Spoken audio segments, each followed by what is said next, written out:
So cool. All right. Hi, everyone. Welcome back to Upwards. Today I'm joined by Hilary Walton. I'll introduce her in a moment, but welcome back to Upwards Season 2. It's great to have you listening in here. Hilary is a friend of mine. We met a couple of years ago and first appeared on her podcast, and today she gets to join us on our podcast, which is awesome to have her. So thank you, Hilary, for joining us. Hilary is a technology strategist at Microsoft, brand new in the role. And she also runs her own podcast called Digital Culture Ideas. And it's very cool. You should go check it out. Hilary is a technologist. She's a security thinker as well, previously CISO at Cordia. An all-around great person. It's really cool to have her as the first guest on the show for Season 2 of Upwards. Hello, Hilary. Hey, Phil. Awesome. I'm so pleased that you asked me to be on. So I'm really excited for this. Did I get the introduction right? You did, and not too long, which is great. Not too long. Not too long. Yeah, we like to sort of keep it snappy and get to the main point. So, well, look, today we're going to talk a little bit with Hilary around her new role, what she's up to in her new role, a little bit about this thing you might have heard of called ChatGPT, a little bit about security and privacy and how it's affecting that world and technology in general. So, if you're new to this show, you can find an entire Season 1 of Upwards on wherever you find your podcasts. Also, it's in YouTube. Search for Upwards on YouTube, and also we're here on LinkedIn as well. The full back catalogue is all ready to listen to. So we've interviewed some folks around privacy, around security, around startups and leadership in general. We love to talk about those things. That's what we're all about here at Omidly. For those of you who don't know me, my name is Phil. I'm founder and CEO of Omidly.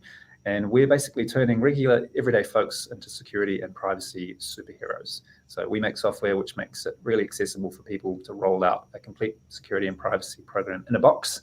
And we love doing that, and that's what we get up every day to help people with. And part of what we're doing is really helping people understand, the technology landscape, sometimes the startup world, the security world, and the privacy world, and making that really as understandable for people as possible. So subscribe, like, comment. We'd love to hear from you as we go on this journey as well for Season 2 of Upwards. Cool. Well, Hilary, tell us all about you. Tell us what you're up to now, what your new role is, and how long you've been doing this for. Yeah, thanks, Phil. So I'm a technology strategist at Microsoft, and I'm currently focused on the telecommunication and media industry. That's the day job. And then the passion project is the digital culture YouTube show and podcast, which I do. And I guess speaking about my day job, it's really kind of like a CTO role for my customers, a bit of a technology mentor in some ways. And really, customers come to me when they've got like strategic, challenging issues that they're trying to solve or IT opportunities, and they need some help figuring out how that might work or how it can be solved by the Microsoft stack, essentially. So yeah, I was the CISO of Cordia, loved that role, great company. And cybersecurity is still a massive part of what I do today. I guess, and moving to Microsoft, my thoughts there were that it's a great opportunity to broaden out my technology skill set.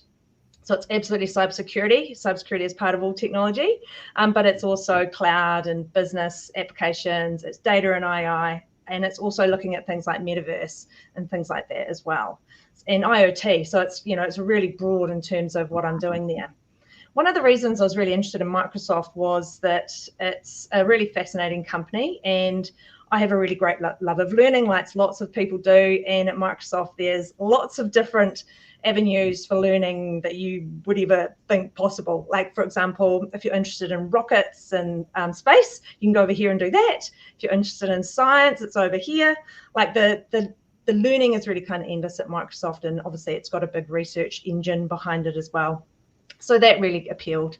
And the leadership at Microsoft is really great too, particularly in Australia and New Zealand. We've got some really inspiring, really charismatic leaders there, led by Vanessa Sorensen. So yeah, I'm really enjoying it. It's a great place to be. I am only a couple of months in role, so while I love learning, I'm definitely on a steep learning curve, but it's good fun. Yeah, I bet. I mean, fantastic company. I've worked with Microsoft products for a long time, and in the development community especially. So have a sort of a long history there. And I think just from an outsider's perspective, Microsoft has been doing some amazing things, particularly, in the last decade, as they sort of the slow march towards really cloud technologies. And now, ChatGPT is kind of on the, currently sort of in the spotlight, and the relationship and association with OpenAI.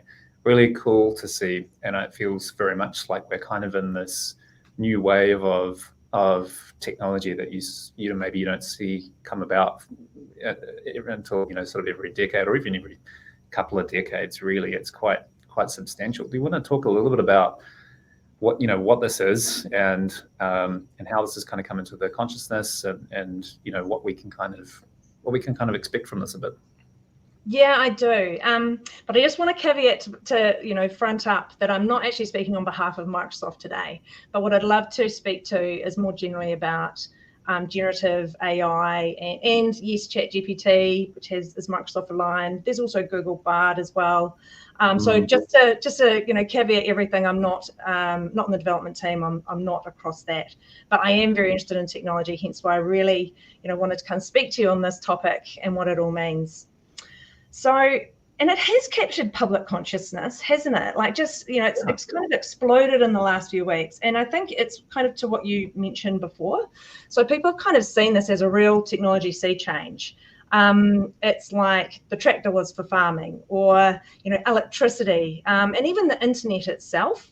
Yeah. And if you think about those technologies, business then had to reorganize themselves around that. And I think that's what we're seeing with ChatGPT.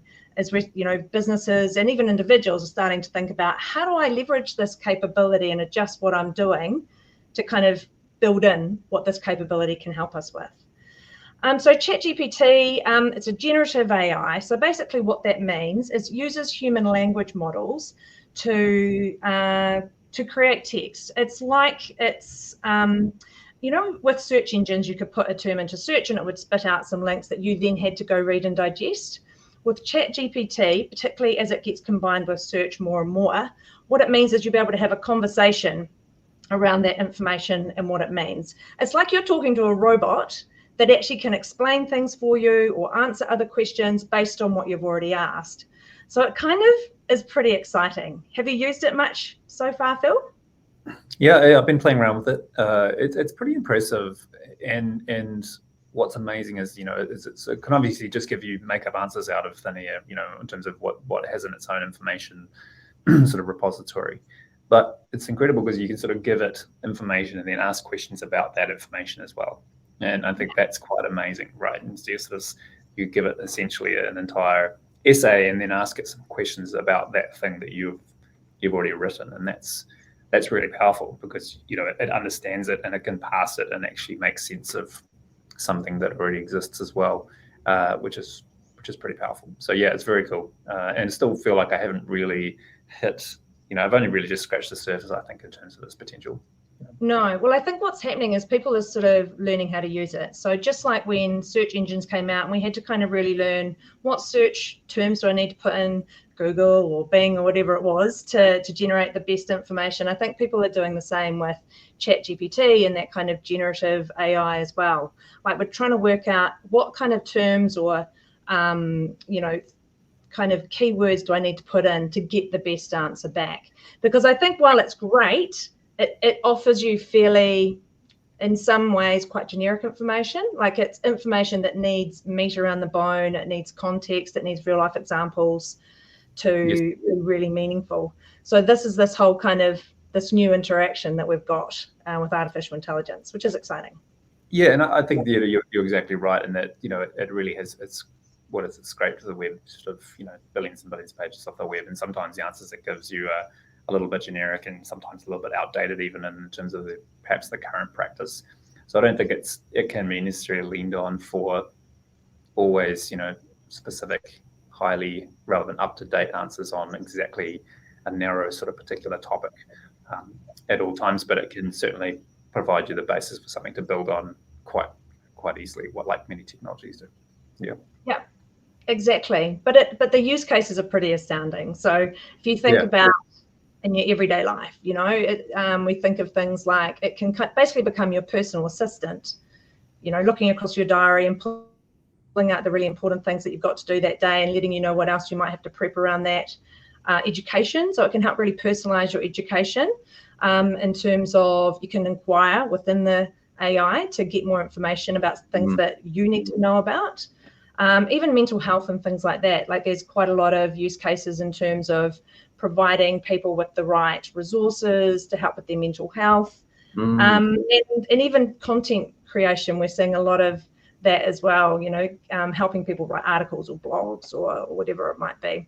So from an everyday perspective, it's pretty amazing. But also from a business perspective, there's a lot going on as well.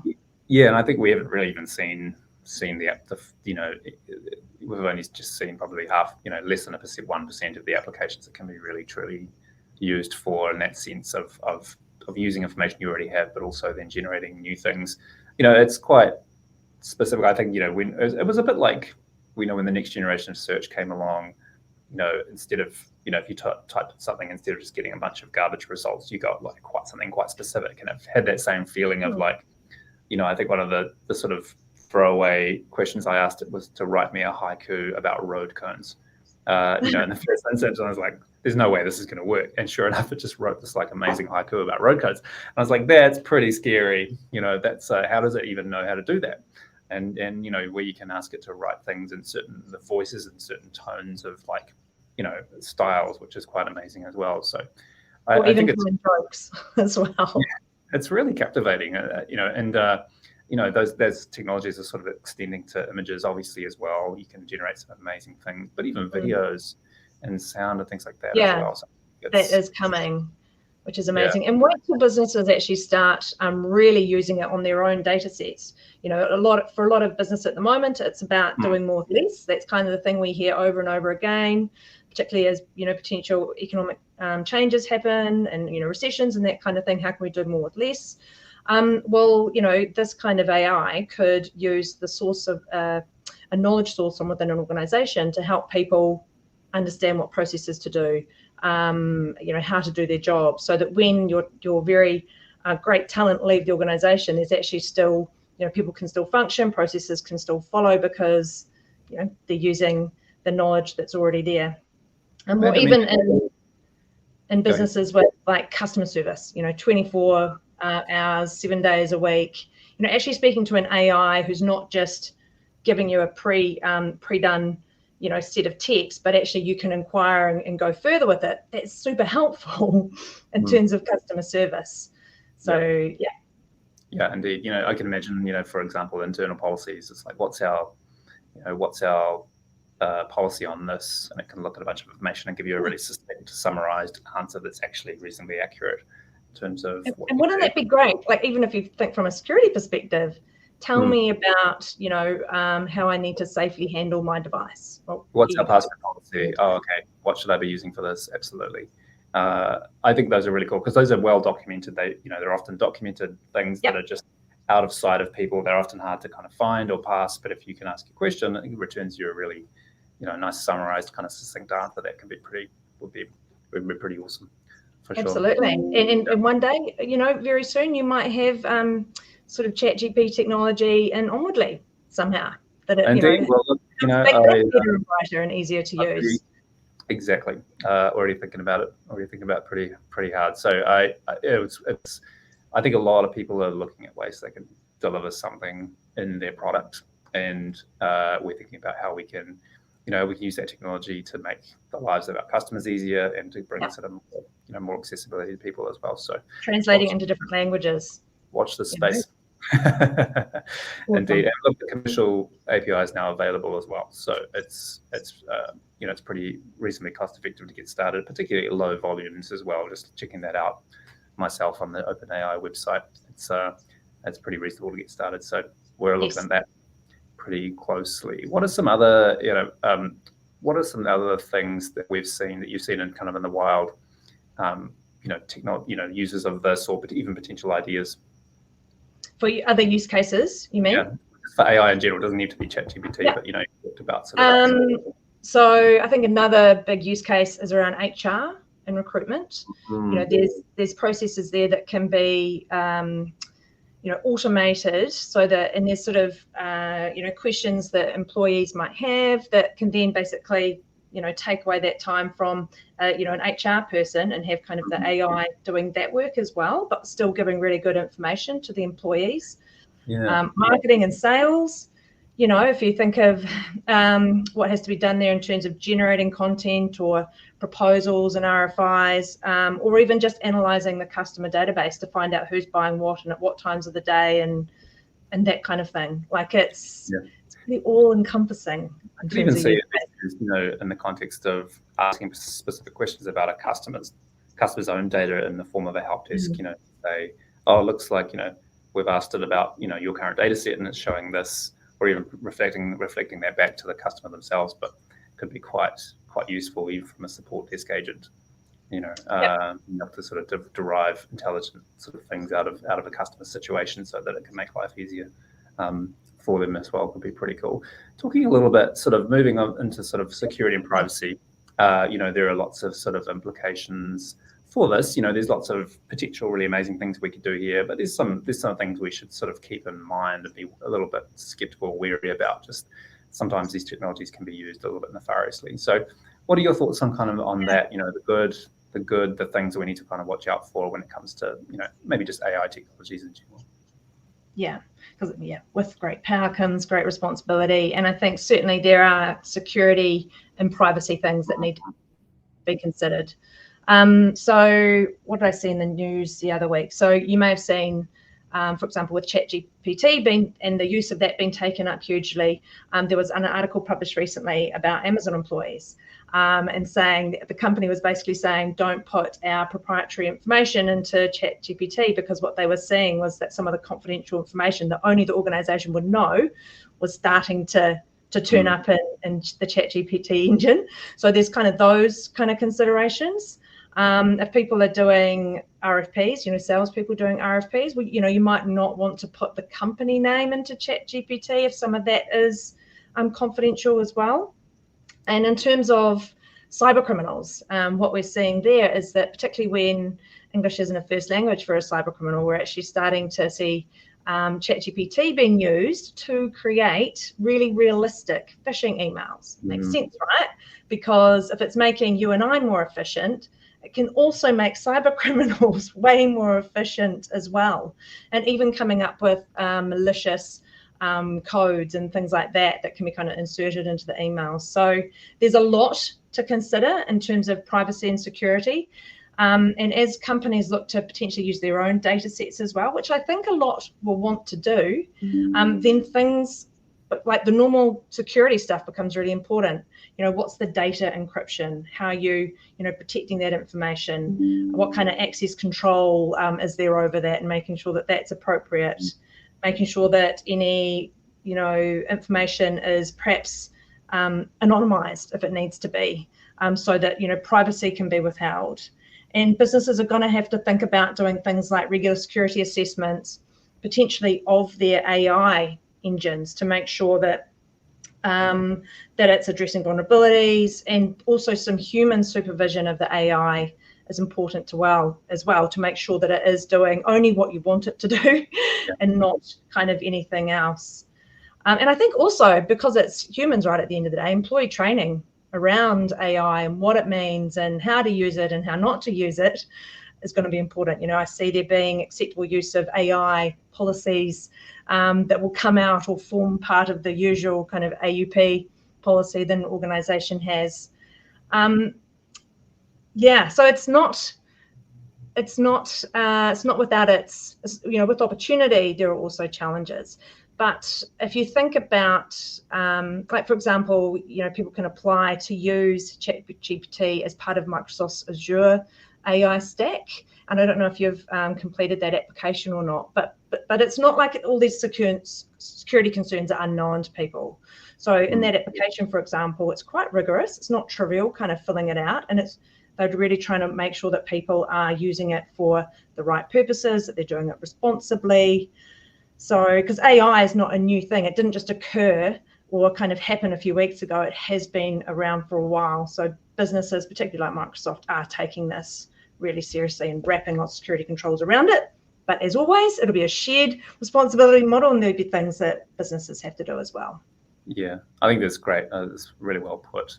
Yeah, I take your point particularly around, businesses starting to need to sort of think about what is our policy for staff in using AI, to do their own jobs, or to put company data in. You still need to think about personal information. It's still personal information you can put into an AI tool, and all those sorts of considerations. And some folks who are maybe a little bit overeager may not realize or have fully thought through the implications of enthusiastically jumping into some of these tools. So it's probably a timely reminder to talk to your folks about this as we're in the kind of honeymoon period for these technologies. Just not to forget that this is just the same old foundational concerns around security and privacy are still there, and they don't just go away from these things. So that's a really good point. One of the other things you mentioned was that kind of human supervision of AI, and how do we, everything is biased because it's essentially made by humans, or the data is made by humans. How do we ensure that, with things like, whether it's ChatGPT or some other tool, there's going to be many different variants of these types of tools in the future. How do we sort of combat the bias that inevitably sort of gets built into these? Thinking about the output, thinking about the inputs. There may be organizational bias or lots of different flavors that kind of creep into these things. How do you think about those? Yeah, absolutely. And absolutely, when, if we're thinking about HR processes and recruitment interviews, if an AI is interviewing a candidate, you want to make sure it's not giving a biased decision at the other end. So I think in terms of thinking about how to make good outcomes for AI and ethical outcomes, then it's kind of a multi-pronged approach. So there'll be kind of technical things within the organization, but then kind of organizational aspects as well that need to be considered. Wanting to make sure that whatever AI you're using, that it's actually got data diversity, that it's not just getting all its research from a particular data set, which only suits one sort of type of people, or one ethnicity, or one gender, or whatever it might be.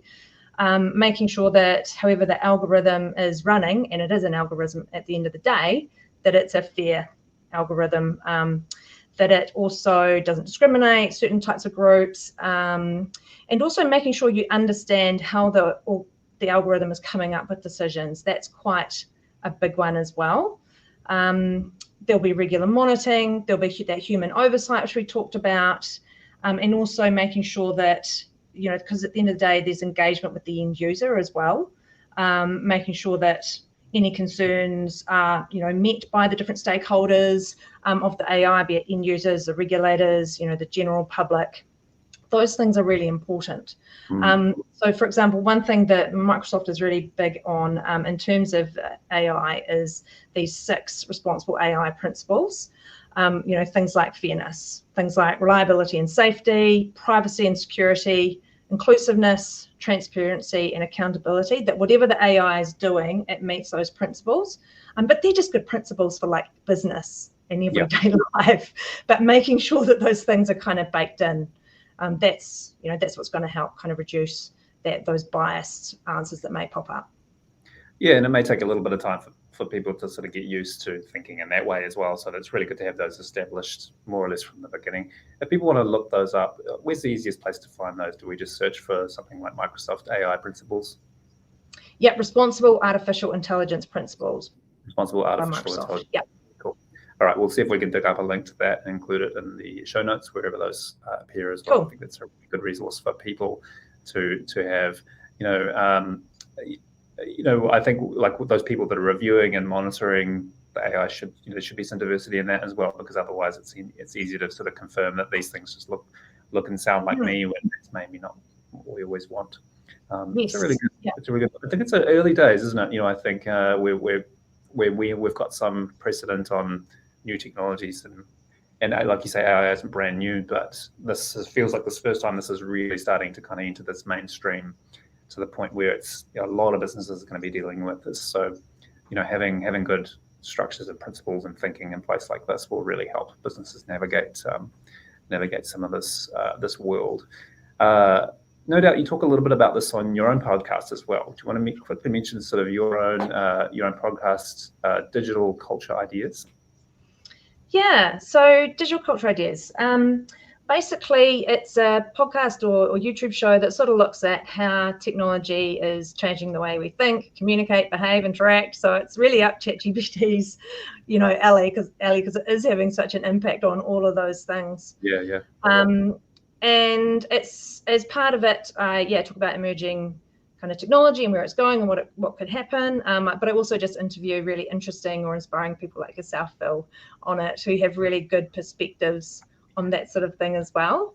But obviously ChatGPT is only one kind of trend at the moment. It's a big one and it's definitely pretty out there in terms of public consciousness. But I mean, there are lots of trends that are impacting our lives and businesses, things like the Internet of Things, and how that looks. Blockchain is another big one. And even sustainability, while it's not a technology per se, it's something that a lot of companies are looking at, and they're looking at how technology can help their businesses be more sustainable. And then there's the whole metaverse and, augmented reality and virtual reality and even 5G connectivity and what that means, like the fact that I could be really sick and need to have an operation, and then on the other side of the world, a doctor could wake up, perform the operation from overseas, and then there's a robot who's actually doing the operation on me, and then I'm hopefully on the path to recovery. Like there's some amazing technology out there, and it is changing the way we do business, but it's pretty hard to keep up with those trends, but businesses are behoved to, because they need to from a competitive advantage perspective, and even as individuals we need to think about it as well, because there'll be technology that changes the roles that we have today as we know it. Like you talked about having a diverse team of people supervising the AI, making sure it's not being biased. Well, that's kind of a new role that people could be working in soon. So it is pretty exciting times. Yeah, indeed. Well, cool. Well, look, if people want to check out that as well, search for Digital Culture Ideas. I'm sure it's not hard to find on the internet where you find your podcasts, etc., like that as well. So check that out. Another great source of, this kind of current technology landscape that we find ourselves in, and fundamentally, these are all still very human problems, aren't they? Which is always a key reminder, we stack so much technology in our lives, but ultimately, the human problems that we have are still very human, and humans are involved in these things. Human makes these things, so it's easy to forget that sometimes. So definitely check that out. Well, look, thank you, Hilary. I think we'll wrap up there. We really appreciate your time and being and sharing, some really key insights around this technology and around what you're doing, in your new role at Microsoft. Congratulations again on that. Thank you. And we will hear some more from you as we go through. It's a very cool time to be alive, right? And working in tech, it really is. So hopefully everyone got some great insights from this, and we will be back again next week to talk more about this sort of thing. So please stay tuned. Thank you again, Hilary. Thanks for having me on. I really enjoyed it. Take care. See you. Cheers. Thanks.